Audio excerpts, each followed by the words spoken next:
নমস্কাৰ বন্ধুসকল, মোৰ অন্য এটা ভ্লগলৈ স্বাগতম। আজি শিৱ পূজা।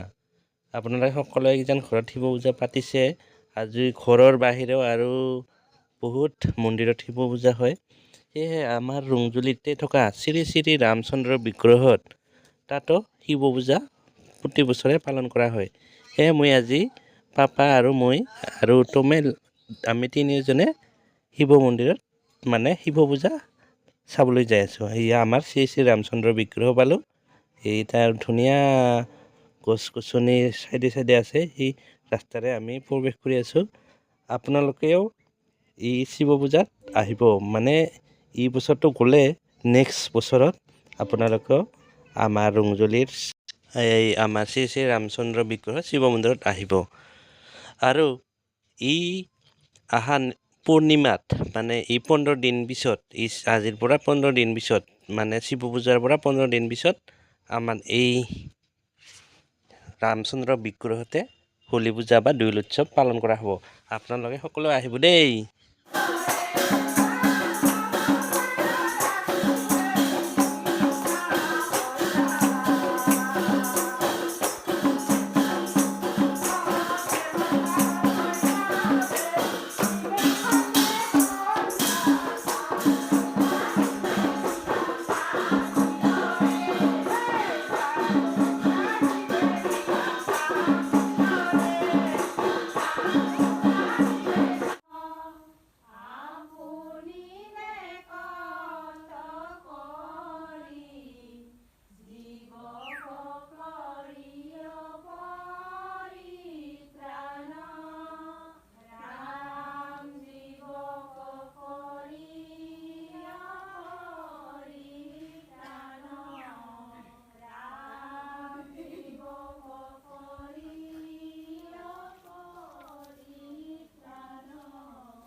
পাপা নমো দিছানে নাই?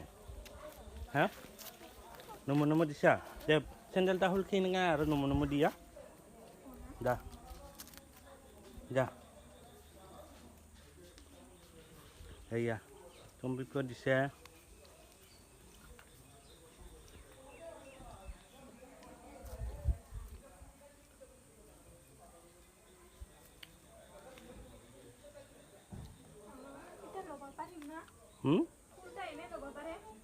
কি ফুল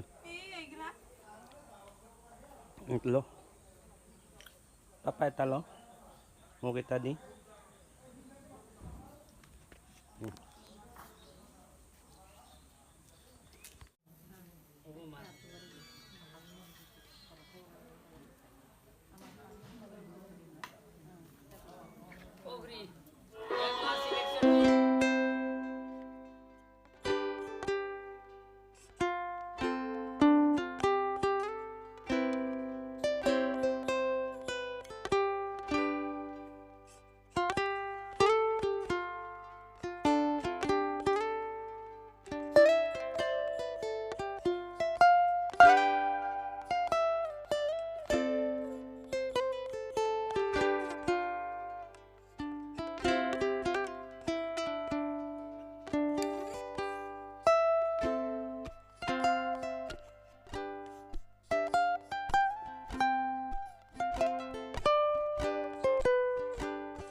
এতিয়া